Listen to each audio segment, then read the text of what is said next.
प्रभु यीशु मसीह के नाम में आपको अनुग्रह और शांति मिले। आपने कई बार जिंदगी में सेब खाया होगा, एप्पल खाया होगा, लेकिन कभी आपने ऐसा एप्पल निश्चित रूप से देखा होगा जिसमें कोई छेद होता है। मतलब आर पार छेद नहीं होता, लेकिन एक छेद जो बाहर से अंदर तक जाता हुआ छेद, और उसको देख के ही आपको मालूम पड़ जाता है कि ये छेद कीड़े के कारण है। लेकिन कभी आपने सोचा कि ये क्या कीड़ा बाहर से अंदर गया या अंदर से बाहर आया? वैज्ञानिक लोग इस बात को अग्री करते हैं कि ये कीड़ा अंदर से बाहर आया। और ज्यादातर आप तस्वीर भी देखेंगे, विशेषकर बच्चों की कॉमिक बुक्स में या कार्टून्स में, तो कीड़ा बाहर देखता हुआ दिखता है। मतलब उसका आधा शरीर सेब के अंदर होता है और उसका सिर, चेहरा बाहर होता है। कभी भी कीड़ा उल्टा अंदर जाता हुआ दिखता नहीं है, दिखाया नहीं जाता।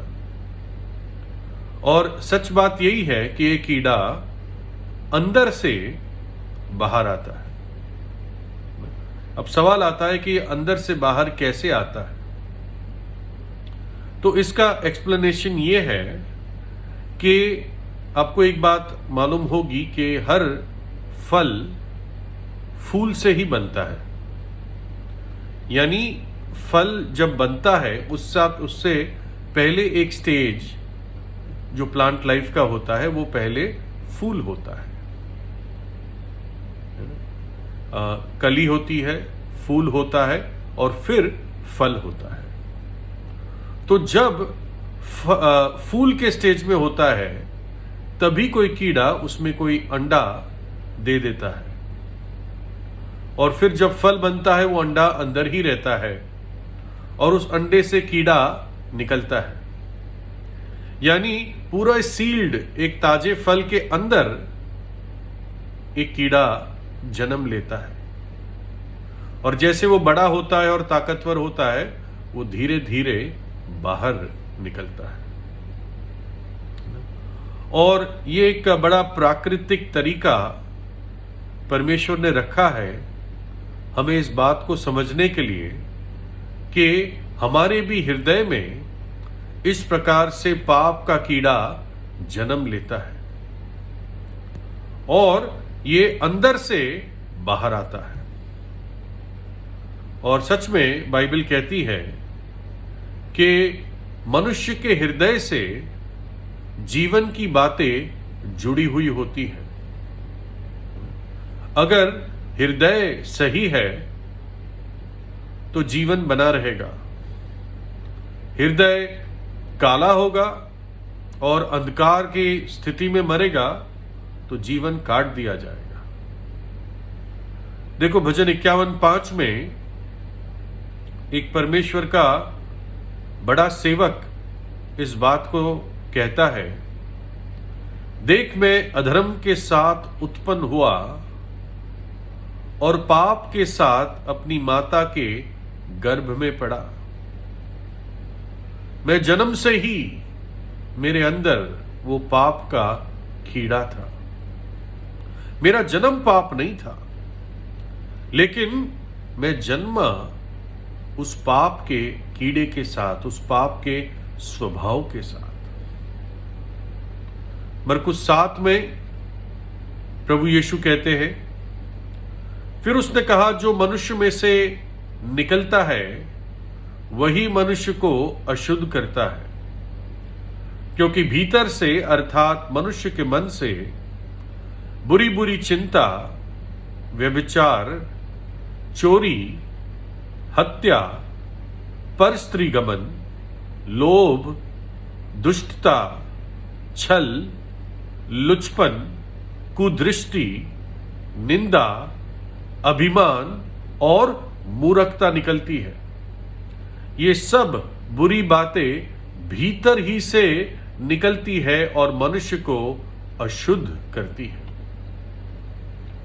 ये मनुष्य के हृदय का वर्णन है, क्या क्या उसके हृदय में छिपा हुआ है।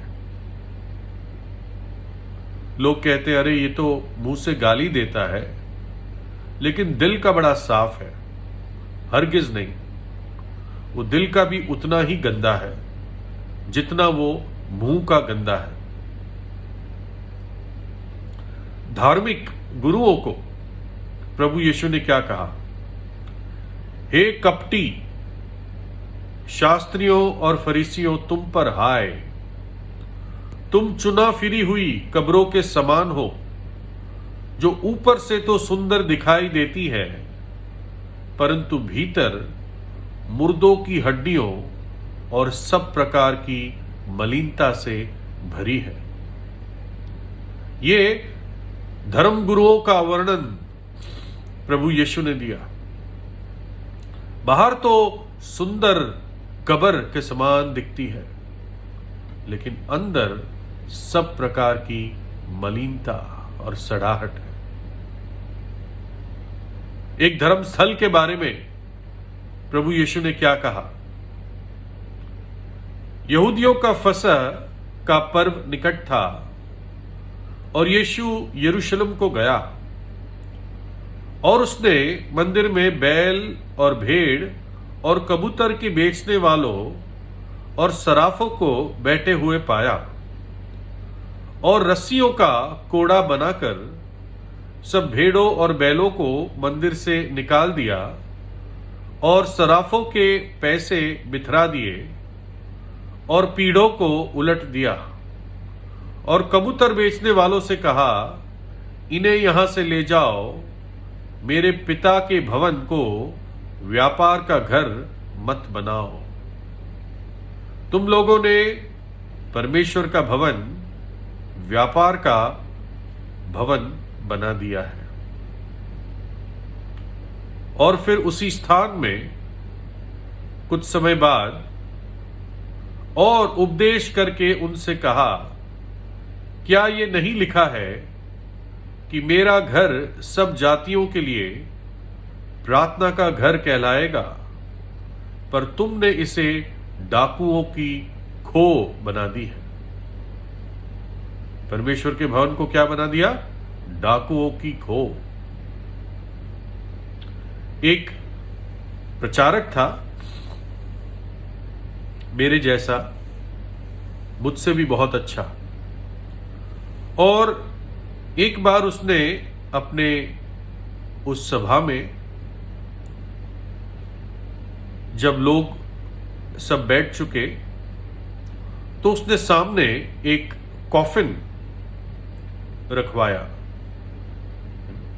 जिस बक्से में मृतक देह को रखा जाता है और फिर दफनाई जाती है मरने के बाद। तो उस कॉफिन को बड़ा सजाया हुआ था, बंद था, उस पे फूल रखे थे और उसने कहा कि इस सभा के बाद इस व्यक्ति का आखिरी, जो मर चुका है, उसका आखिरी क्रियाक्रम किया जाएगा। तो उसने अपने संदेश में जीवन और मृत्यु की बातें की और उसने बड़ा नरक का वर्णन बहुत सफाई से किया। कई लोग नरक के बारे में बताने से शर्माते हैं, वो कहते हैं सामने वाला क्या सोचेगा, लेकिन परमेश्वर का वचन बाइबल कहती है कि वो आग की झील है, वहां आग और गंधक है, वहां का धुआं सदा के लिए उठता रहेगा और जो व्यक्ति पाप में मरेगा वो उस भयानक नरक में जाएगा। तो उस प्रचारक ने नरक का ऐसा वर्णन किया कि कई लोग तो घबरा गए। और फिर उस प्रचारक ने कहा, अब मैं मौका दूंगा तुम सबको कि तुम उसका चेहरा देख सको जिसका आज आखिरी क्रियाक्रम होने वाला है। और उसने उस बक्से का ढक्कन खोला ताकि लोग पंक्ति में एक एक करके उस लाश के चेहरे को देख सके और फिर आगे बढ़ सके, अपने घर चले जाए। और हर व्यक्ति ने उस डब्बे के अंदर झांक के देखा तो अचंभित हुए, क्योंकि वो डब्बा खाली था, वो कॉफिन खाली था, है ना। लेकिन क्या था, कॉफिन के नीचे एक शीशा था। यानी हर व्यक्ति जो उसको देखता वो अपने ही चेहरे को देखता। और प्रचारक क्या कहना चाह रहा था? वो कहना चाह रहा था कि हर एक व्यक्ति इसी कैटेगरी में है, क्योंकि हर एक ने पाप किया है और परमेश्वर की महिमा से रहित है, और पापों की मजदूरी मृत्यु है। और कैसा भी व्यक्ति क्यों न हो, अमीर हो गरीब हो, पढ़ा लिखा हो अनपढ़ हो, काला हो गोरा हो, ऊंचा हो नीचा हो, कैसा भी क्यों न हो, जब वो अंदर देखता है तो अपना चेहरा देखता है। हर व्यक्ति उस सेब के समान है जिसके अंदर कीड़ा है ना? मनुष्य को अपने आप में कोई आशा नहीं है। अगर आशा है तो परमेश्वर में है। जन्म से वो पापी है, उसके हृदय में पाप है, धर्म गुरुओं में पाप है, धर्म स्थलों में धोखा है। तो कहां जाए? तो इसलिए परमेश्वर के पास जाए। प्रभु यीशु मसीह इसलिए जगत में आया कि मनुष्य की आंख पर जो पर्दा है वो उठ जाए और वो पहचान सके कि मैं व्यक्तिगत क्या हूं और जो परमेश्वर जिसने मेरी सृष्टि की वो कितना पवित्र है और कितना मुझसे प्रेम करता है। उस प्रेम के खातिर उसने अपने आप को कलवरी के क्रूस पर दे दिया, अपना प्राण दे दिया, अपना पवित्र लहू बहा दिया, ताकि जब आप पश्चाताप करें तो आपके पाप को क्षमा कर सके, क्योंकि उसने आपके पाप का दंड अपने ऊपर ले लिया।